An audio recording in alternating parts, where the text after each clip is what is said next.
Welcome in the online organic chemistry lecture series.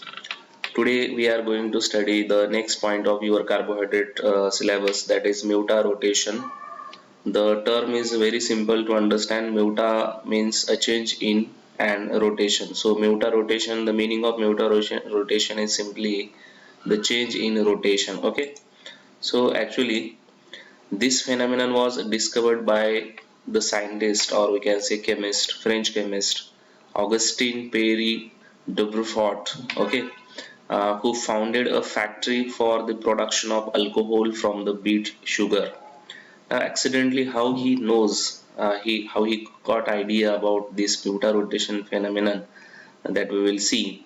In 1846, while studying the optical rotation of glucose, he noted that a freshly dissolved glucose had a rotational value twice than that which was previously observed in the literature. That means if we consider a D-glucose value of D-glucose for a specific rotation, then it was different than a freshly dissolved glucose. So what is that phenomenon that we have to see today? Okay. So the term mutarotation originates from the observed change in the optical rotation of alpha and beta anomers of the glucose upon dissolution in water. Now you are very much familiar about these two terms, that is alpha anomer and beta anomer. So it is the phenomenon observed due to the ring chain tautomerism of these two forms, that is alpha and beta forms. Okay.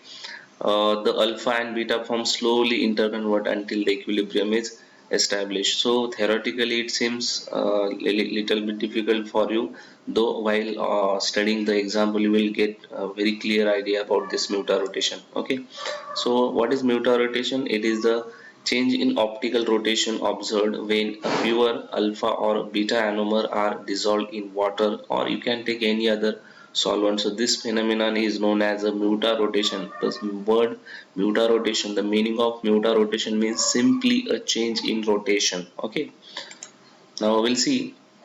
I have taken this part from somewhere. So see this, I have drawn here the direct alpha D glucose, that means alpha D glucopyranose form in the chair conformation. Okay, so this is alpha.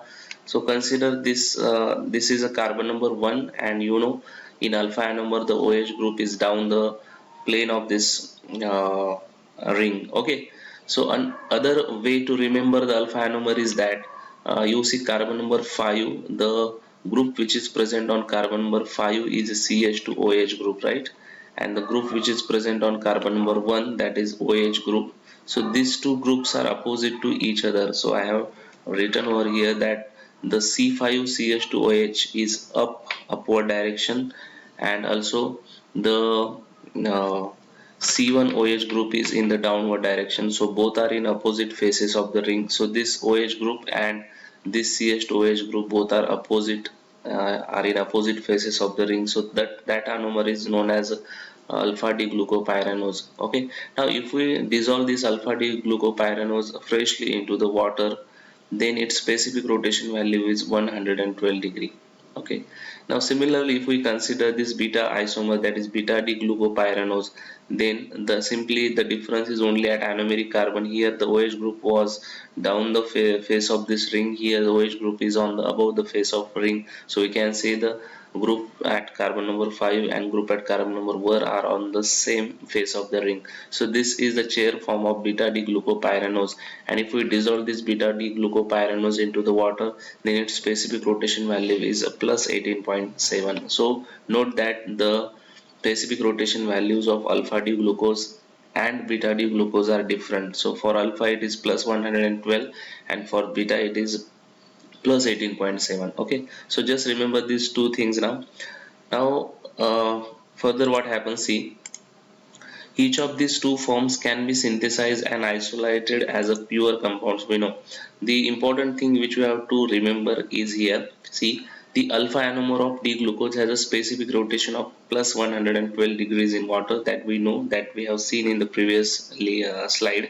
Similarly, the beta D anomer of D-glucose has a specific rotation value of plus 19 degrees. It actually it is 18.7, but rounding up to 19 degrees. Okay, so What happens after some time, after a few hours, what happens when either anomers are dissolved in water? So after a few hours, the value of specific rotation changes over time, and it becomes eventually the same, that is 52.5 degrees. So both alpha anomer also shows 52.5 value after few hours, and beta anomer also shows the 52.5 value. So there is a change in rotation from plus 112 to plus 52.5 in case of alpha D glucopyranols.